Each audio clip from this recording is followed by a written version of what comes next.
Assalaamu calaykum. Caabuqa kelyaha. Caabuqa kelyaha sidoo kale waxaa loo yaqaanaa pyelonephritis.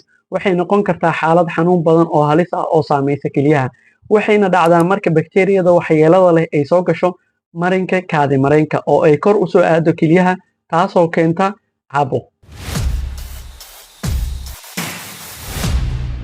Iyadoo caabuqyada kelyaha la daaweyn karo, waxay u baahan tahay daryeel caafimaad oo degdeg ah si looga hortago dhibaatooyinka. Maxaa sababa caabuqa kelyaha? Sababta koowaad ee caabuqa kelyaha waa joogitaanka bakteeriyada ee marinka kaadida.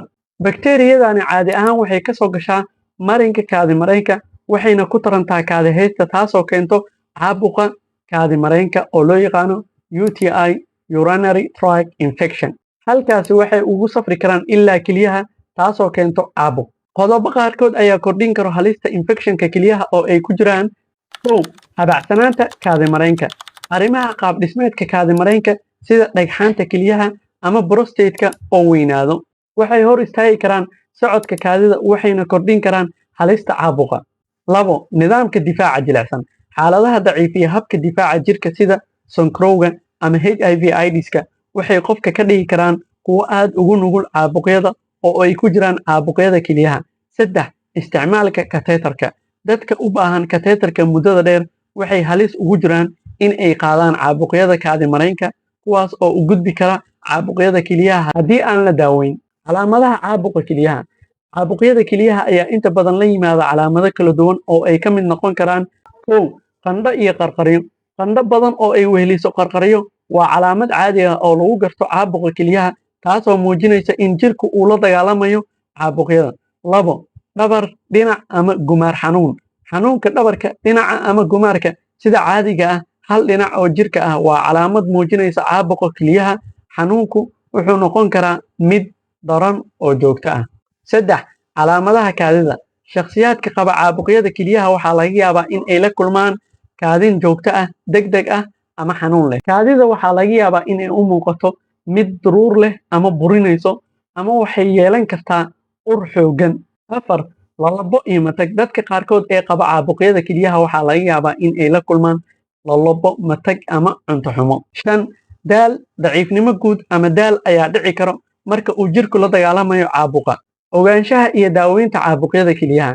Haddii aad ka shakisan tahay in aad qabtid caabuqa kelyaha, waa muhiim inaad si degdeg ah u aragto ama aad ula xiriirto bixiye daryeel caafimaad. Si loo ogaado caabuqa, caadi ahaan waxaa loo baahan yahay baaris jireed ama physical examination, baaritaanno kaadida si loo ogaado bakteeriyada iyo unugyada dhiigga cad, iyo mararka qaarkood baaritaanno sawir sida CT scan ama ultrasound si loo qiimeeyo xaaladda kelyaha.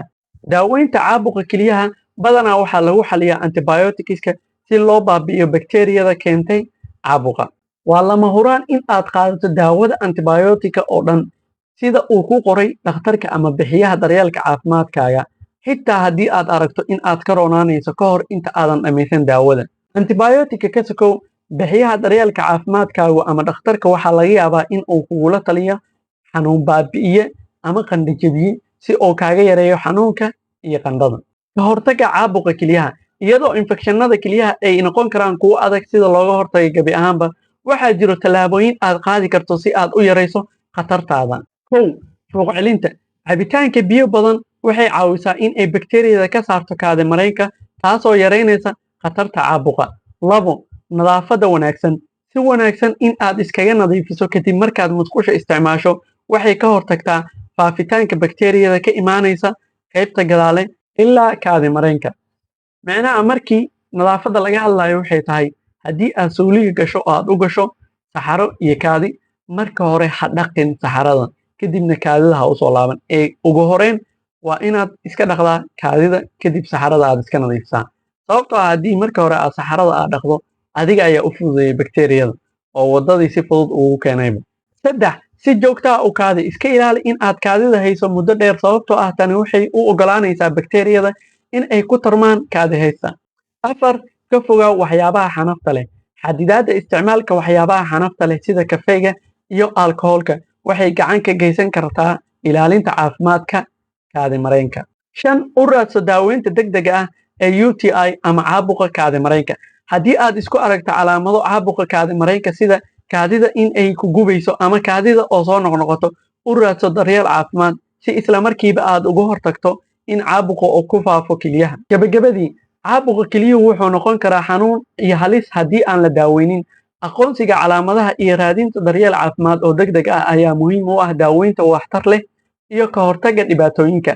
Markaad fahanto sababaha, calaamadaha iyo tallaabooyinka ka hortagga, waxaad qaadi kartaa tallaabooyin firfircoon si aad u ilaaliso caafimaadka kelyahaaga. Halkaas ayuu inoo egyahay. Waxaa inoo badan ciwaanka xiga hadduu Alla idmo. Khayr badan.